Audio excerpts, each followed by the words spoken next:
Hello, Sunday afternoon here. Gotta go to work in a few hours, so I thought I'd make a video before that. And looking today at one of my, I won't say one of my favorites, but an album I really, really like. Maybe in, always trying to quantify in my top 50 albums of all time. Supergrass's "In It for the Money" from 1997. So Supergrass are a British band, were a British band. I think they're on hiatus at the moment, and they were kind of big-ish in the mid to late 90s, early 2000s. This is their second album. Their first album was I Should Coco, and the song off that might many people might have heard is All Right. Um, this is their second album, so they were kind of following up a relatively big first album. At least I should say big in Britain and the former British Empire, the Commonwealth. So like bands that do well in Britain usually um, tend to have similar popularity to an extent in Australia and New Zealand, I find, but that doesn't always carry over to America. So I was looking at this album. This album went number two in the British charts, number seven in the uh, New Zealand charts, Australia 28. Okay, so not so well. In the American charts, it doesn't actually even. It's 23 on the Heat Seekers, but the Heat Seekers isn't the straight ahead American Billboard thing, is it?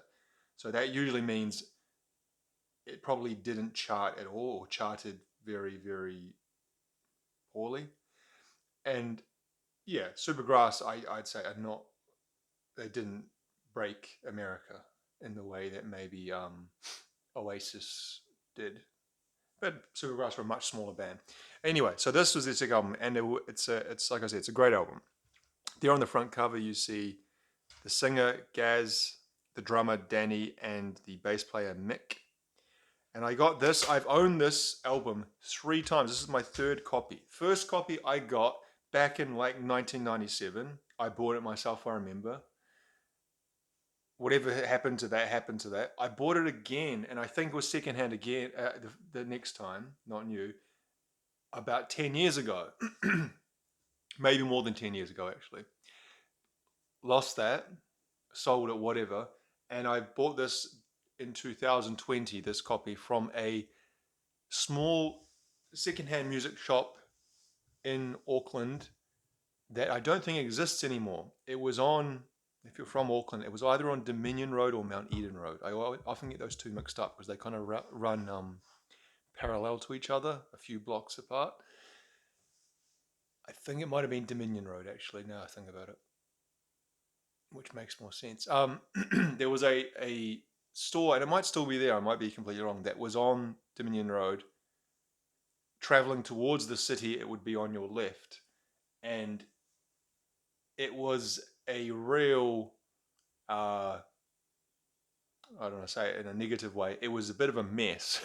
The store. It didn't seem to have any sort of organizational catalog system where it was just things were just in stacks and piles all around the place. And I kind of walked in there and just kind of thought, oh, well. And then just kind of, I just saw it on the one in the front of the piles was this album. I thought, okay. And sometimes when you go into a small shop like that and it's just you and the owner and he greets you, you know, you feel, well, I feel, maybe it's just me, I feel bad if I don't buy anything. I kind of feel obligated to buy something. And so I bought this. Not that that was an obligation because I had been looking for this to buy this album again anyway, but it was $10, which is above what I would usually pay for a typical secondhand CD, especially one like this, which is relatively easy because subsequently I have seen this for $1 in different op shops, secondhand stores around the place. So I probably could have waited, but $10 for, like I said, one of my favorite albums in my top 50 albums of all time. I think it's not the end of the world, is it? The CD is kind of memorable for me. It's got this kind of like pulled, I don't know what they call that, taffy, is it? kind of like a rubbery candy that kind of goes into almost kind of like elastic band rope type things. The first single from this album was Richard III, which is song number 2. And that is probably my favorite Supergrass song. It's, how would you describe it? It's quite a punk influenced song, I guess you'd say. It's got quite a insistent, fast rhythm throughout it. Got a cool riff. And it's got a cool solo as well. I think it's a wah. He uses a wah pedal on it. There's the guys in windows, circular windows. Live shot. Not much in the way of liner notes. These guys were always came across as very English, which I guess some English bands do, don't they? I guess Oasis does as well, and Blur, and but the way he sang with an accent, he sings with an accent. Gaz Coombs. He's I think they're from Cambridge or Oxford, one of those two university towns, and they have that kind of. Actually, I'm not going to say because I don't know. I'm going to make myself sound like I don't know what I'm talking about with British accents. But I think they're from the southeast, but have when he sings it has that kind of almost I don't know what's the word, Essex type accent, even though he's not from Essex. All right, mate. You know that kind.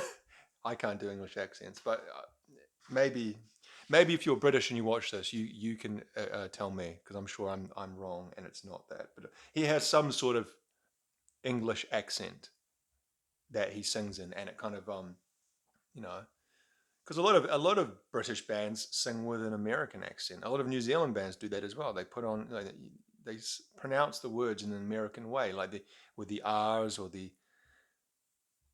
news. We say news, and Americans say news. I got the news. Anyway, can't really see much. What is it? There's nothing of note there. He his brother, the brother of Gaz Coombs, he's plays in the band as well. He's the keyboardist. What's his name? I should say on here. Just for the first couple of albums, he was just a kind of a he wasn't counted as part of the band. He wasn't like in the band shots, but I think they fully inducted him as a member of the band towards the later albums. Is it Rob Coombs? Yeah, I think it's Rob Coombs. Anyway, so the rest of the album. So we got "In It for the Money," which is the first song. That's a great song as well. It's a good first song for the album. It starts slowly and builds up and kind of builds to a crescendo with horns. Like I said, Richard III, awesome song. Tonight's a good song.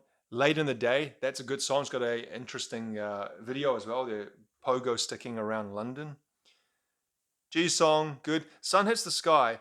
I'm not the biggest fan of that song. That was one of their singles as well, and it's okay, but yeah, the song never really appealed to me. Going Out, that was a single as well, and that was actually between I Should Coco and this album, but they released it as a single by itself and then included it on the album. It's Not Me. It's Not Me. That's a good song. Cheapskate was a single. Was a good song. You Can See Me is probably my second favorite song on this album. If you've ever seen the movie, came out in the late 2000s, 2010s, early 2010s, called Remember Me. The guy from Twilight was in that movie, Robert Pattinson, and I can't remember the story now. All I remember was something to do with 9/11.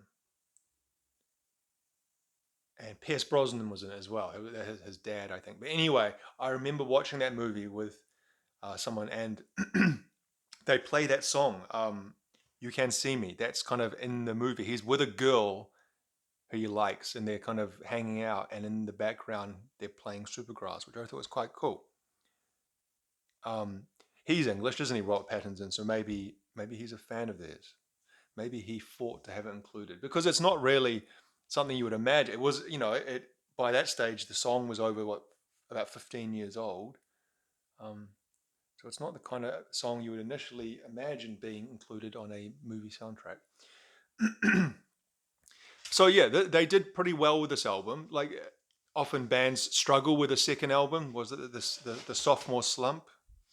Um, but I think this album actually sold more and did better in the charts than I Should Coco. Their third album after this, which is the self-titled one, the X-Ray album, it's a good album as well. Not as good as this one, but still a good album. It's got some good songs. After that, I do own some of their other albums, but I don't follow them as closely. Life on Other Planets that was album number 4. That was one with Grace as one of the singles.